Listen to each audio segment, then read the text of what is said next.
तो मैंने ऐलान किया है कि बाबरी मस्जिद के बाद बस हमारी आस्था की भी अहमियत है। हमने बाबरी मस्जिद को सब्र किया है, ज्ञान व्यापी को सब्र नहीं करेंगे। इंशाअल्लाह ये लड़ाई सड़कों पर लड़ी जाएगी। हमारे प्राचा साहब कोर्ट में मस्जिद की लड़ाई लड़ेंगे, लेकिन हम तमाम मुसलमान सड़कों पर मस्जिद की हिमायत में लड़ाई लड़ेंगे। और लड़ाई वो नहीं होगी, हमें किसी से लड़ाई नहीं करनी है। हमें दिखाना है कि हम बेदार हैं, हम बर्दाश्त नहीं करेंगे। उन्होंने कहा था हमारी आस्था कोर्ट से ऊपर है, हमने कहा था कोर्ट का जो फैसला होगा हमें वो मंजूर होगा। अब मैं कहता हूं कि हमारी आस्था कोर्ट से ऊपर इसलिए है कि हम एक बार बेईमानी कोर्ट की देख चुके हैं, दोबारा देखने को तैयार नहीं है। बाबरी मस्जिद को हमने सब्र किया है, इसलिए नहीं कि हम कमजोर थे, बल्कि इसलिए कि हम अपने मुल्क की एकता और अखंडता से प्यार करते थे।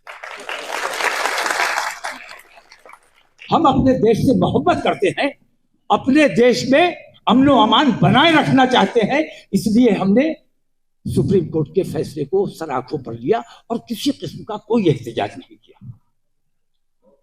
लेकिन नतीजा यह निकला, हमारे सब्र का नतीजा यह निकला कि हमें बुज़दिल समझा गया।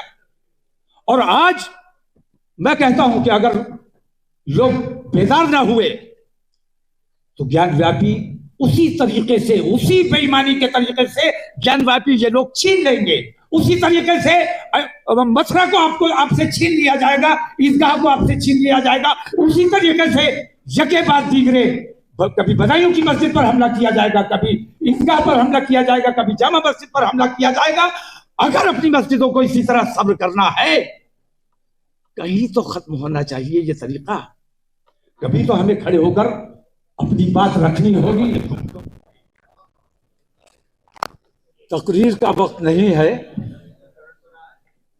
मैं महसूस कर रहा हूं कि आप लोगों के लिए बहुत तकलीफ का वक्त है, क्योंकि लंच का टाइम बहुत पीछे गुजर चुका है और यहां तमाम लोग परेशान है कि खाना कब होगा।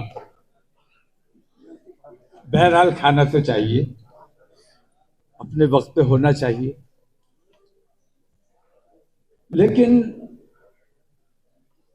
कुछ बेचैनियां, कुछ परेशानियां ऐसी हैं जो इन तमाम तकलीफों से ऊपर उठकर हमें जद्दोजहद करने की दावत देती है।